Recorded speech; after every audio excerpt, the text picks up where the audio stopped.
Welcome to Luxury Logic, the #1 spot for content about the extravagant lifestyles of the rich and famous. I'm really rich. Even mentioning the name Donald Trump in the current climate can cause tensions to rise. But regardless of how you feel about him when it comes to politics, none of us can deny that the man is filthy rich. In fact, he's the richest president in United States history with a net worth of $3.1 billion. How did he amass such a fortune, though? That's what we'll be taking a look at in today's video. Before we get started, please don't forget to leave a like and subscribe. And thank you for watching. While we aren't going to say Trump didn't do anything whatsoever to earn his spot, we definitely aren't going to pull a Drake and say Trump started from the bottom. In fact, Trump got one of the biggest head starts of all time, it seems, as he's the beneficiary of trust funds that were set up by his father and paternal grandmother. And thanks to this, he was a millionaire by the time he was 8 years old.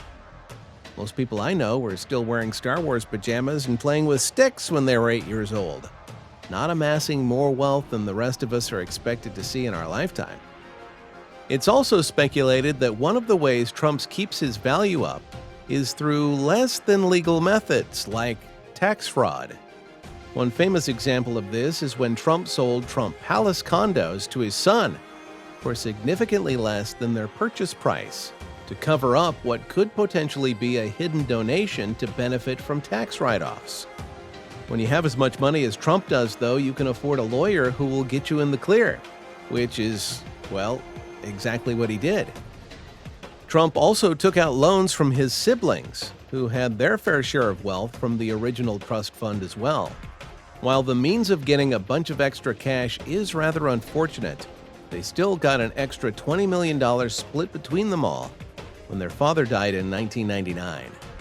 Trump has admitted before that he did indeed get a head start from his father, though he tries to downplay his father's contribution and make it look like his own hard work by referring to the $1 million he got from the trust fund as a small amount of money. Trust all of us struggling in the country you're currently running, Donald. $1 million is not a small amount of money. If most of the money came from Trump's dad, though, that leads us to another question. How did Trump's dad, Fred Trump, get rich? Did he too have a father willing to give him a small loan of $1 million? Not quite. Fred was actually a prominent real estate developer in New York City, a career he started with his mother, Elizabeth Christ Trump. The business they started went on to build and manage single-family houses in Queens, barracks and garden apartments for the U.S. Navy personnel, and over 25,000 apartments in New York. Somewhere along the way, the pair made a few mistakes apparently, as they were investigated for profiteering in 1954 and again in 1966. And in 1973, they were sued for violating the Fair Housing Act. This still didn't put much of a dent in his wealth, though, with his net worth still reaching around $200 million in 1982, meaning that number is actually quite a lot higher when you adjust for inflation. In fact, the $1 million put into Trump's trust fund alone would be worth over $4.5 billion today. The apple doesn't fall far from the tree, though, as there were multiple accounts of Fred Trump committing tax fraud to inflate his own wealth as well as Donald's, even resulting in fines on multiple occasions. The wealth Donald Trump has amassed wasn't entirely from his father, though. He's made some smart business moves himself. He continued his father's legacy in real estate, which made him money in multiple ways. Of course, there's the buying, selling, and renting going on.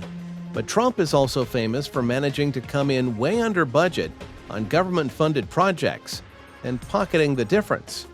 While this is actually legal, the amount of times Trump was pulling this little gimmick actually got him called before Congress at one point.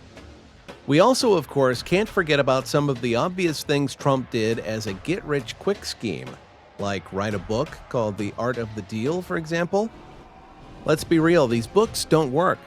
There's a lot of time, learning, dedication, and sometimes just pure chance that goes into making billionaires. Reading one book by one isn't going to make you one as well. This trick works for a lot of already rich people, though, because you see the life they're living. And that's enough to convince you that they know what they're talking about, which gets you to buy their book, which makes them even more rich. Another obvious way in which Trump has continued building his brand and his net worth is through his popular reality TV show, The Apprentice, where he would give contestants jobs in his organizations and eliminate them until getting down to a winner who would hopefully go on to be a successful business person. This was quite a smart move on Trump's part, simultaneously getting multiple people to line up for a shot at working in his company while getting paid for just playing his part in a TV show. Whether you love the man or hate the man, you can't deny that his family has built quite the massive empire. And even if Trump himself didn't necessarily lay the foundation, he's definitely keeping said empire alive. This concludes today's video on Trump's $3 billion empire. Are you surprised by the origins of Trump's wealth, or does the story go as you expected? Feel free to discuss in the comments below. If you enjoyed this video, please don't forget to leave a like and subscribe. And thank you for watching.